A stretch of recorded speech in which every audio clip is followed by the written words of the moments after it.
పురా లోకల్. నమస్తే, welcome to పురా లోకల్.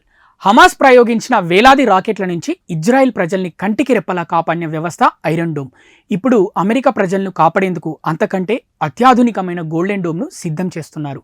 మారుతున్న యుద్ధ తంత్రానికి అనుకూలంగా అమెరికా అత్యాధునిక గగనతల రక్షణ కవచానికి ప్రాణం పోస్తుంది. దీనిలో భాగంగా తొలిసారి అంతరిక్షంలో కూడా ఆయుధాలను మోహరిస్తోంది. తాజాగా అమెరికా అధ్యక్షుడు డొనాల్డ్ ట్రంప్ ఈ ప్లాన్ను ప్రకటించారు. ఈ ప్రాజెక్టు విలువ $175 బిలియన్ ఉంటుందని అంచనా. ఇది అమెరికాను బాలిస్టిక్ క్రూజ్ క్షిపణుల దాడుల నుంచి రక్షిస్తుంది.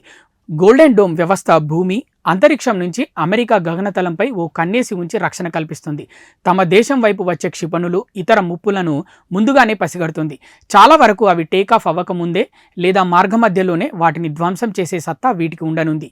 ఈ వ్యవస్థలో అంతరిక్షం నుంచి ప్రయోగించే ఇంటర్సెప్టర్ల నెట్వర్కే అత్యంత కీలకమైంది. వీటిలో లేజర్ ఆయుధాలు కూడా ఉండే అవకాశం ఉంది. ఇది ఒక రకంగా రొనాల్డ్ రీగన్ ప్రతిపాదించిన స్టార్ వార్ వ్యవస్థను తలపిస్తోంది.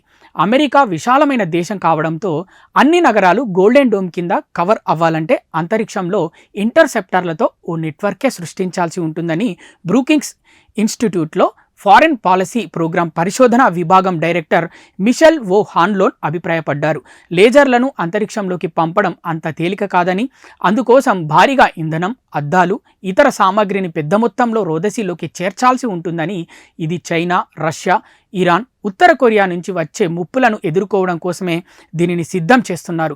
ఇప్పటికే చైనా, రష్యా ఈ ప్రాజెక్టును తీవ్రంగా వ్యతిరేకించాయి.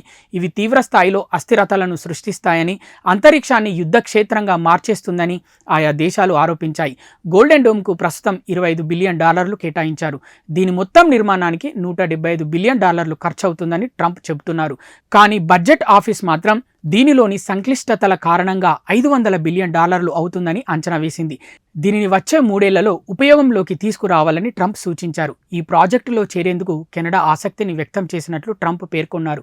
ఈ ప్రాజెక్టును పర్యవేక్షించేందుకు అమెరికా స్పేస్ ఫోర్స్కు చెందిన 4 స్టార్ జనరల్ మైకెల్ గుట్లిన్ నియమించారు. ఆయనకు ఎయిర్ ఫోర్స్లో 30 ఏళ్ల అనుభవం ఉంది. 2021లో స్పేస్ ఫోర్స్లో చేరారు. మిసైల్ డిఫెన్స్, స్పేస్ సిస్టమ్స్లో నిపుణుడిగా పేరుంది. ఇవి ఇప్పటివరకు ఉన్న అప్డేట్స్. మరిన్ని అప్డేట్స్ కోసం చూస్తూనే ఉండండి పురా local, your choice for local voice.